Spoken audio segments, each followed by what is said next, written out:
RJ, Game 5, I thought Game 4, I wanted it to be a Devin Booker game. Now, they didn't win, but I kind of feel like we got that Devin Booker game, the 42-point performance. If you're the Suns, Game 5 might have to be more about Chris Paul. Yeah, I think really everything is about Chris Paul at this point in time. And I'm going to say it all morning long. I'm doing all the shows, is that we have been on a Chris Paul tour. We have been on this Chris Paul, like, look at, he's taking this team to the conference finals. Oh, Chris Paul in his first finals. Well, why is it that Chris Paul has been in this position for the first time? It's because he's had some really, really difficult losses, up 3-2, up 2-0, up 3-1. So there's been a lot of bad losses in his career. And it's not all his fault, but he was the point guard for those teams. And so now when you look at this game and you're like, some of these uncharacteristic turnovers, even if you look at his closeout game in the Western Conference Finals, he had 40. But from that point, every single game has gone down. His numbers, his efficiency, and then obviously his turnovers in the last game. So I think all of this falls on to Chris Paul, Game 5, to continue being that leader. Rich, Khris Middleton's been lighting up the charts, right? He's been balling out of control. Are people undervaluing him? Like, are they like just whatever because of the way Giannis has been playing?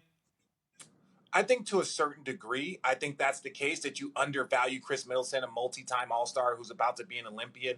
He's just such a heady player. It's not a bunch of flashy dunks. It's not a bunch of heat checks. He plays within himself. He gets to his right spots, a ton of like mid-range. Look, it's just a real kind of simple game, and he doesn't really do it in a flashy way. But I will say this. The reason why people have been critical of Khris Middleton is because he's not consistent. Doesn't mean you got to give us 40 consistent, but you got to give us 20 consistent. And then maybe the occasional 28, then the occasional 35.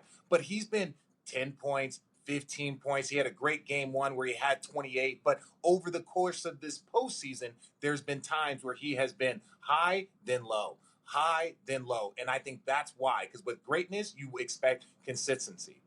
He's that guy, too, that's had those bulk performances. Like one quarter, he just goes off. We saw that in the fourth quarter of the last game. We saw it against the Nets as well, being able to close out that series the way he did, carrying that team. What do you look at Game 5? The home teams have won all the games so far in this series. So is that going to continue that trend in Game 5, in your opinion, or do you see the Bucks getting that road win? Well, now, like, that's why I said the pressure falls on Chris Paul. Like, now, like, over these last couple of days, there's those conversations. And the thing about him getting, like, in that decline is you have 2 days rest during the NBA Finals. So this is not the every other day game where you're like, oh, look, he's wearing down. It's like, no, he has 2 days rest in between. So hopefully, not having to wear himself down, in Game 3, maybe there's an accumulative effect where they can kind of build back up and he can play well in Game 5. But all of this, I believe that the momentum is with the Bucks, obviously, after winning 2 games. But I think the pressure truly is on the Phoenix Suns. Because if you don't protect home court, and Chris Paul has not been playing great basketball, and they found out that DeAndre Ayton, when he gets in foul trouble, your team is very, very different, it's now time for the Phoenix Suns to answer. Yo, how can they neutralize Devin Booker, not necessarily go back to Game 3, but kind of get him from not putting up the buckets like he did in Game 5? Man, I'm glad you said bucket, because that's what he was. He was a bucket getter. That's it. Like, well, how's his game? I don't know, man. The man just gets bucket. He had 40 points with no 3-pointers. He didn't get double-digit free throws. That means I think he was like 17 for 28. That's just a pure bucket. That means I'm going to 2-point you to death. And that's what he did. So I don't know if there's a way to get a hold of him, especially when you look at Devin.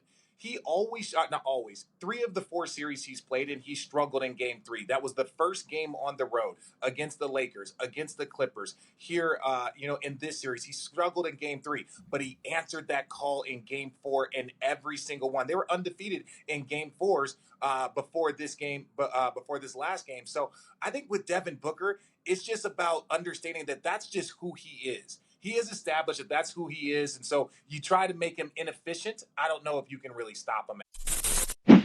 Thanks for watching ESPN on YouTube. For live streaming sports and premium content, subscribe to ESPN Plus right now.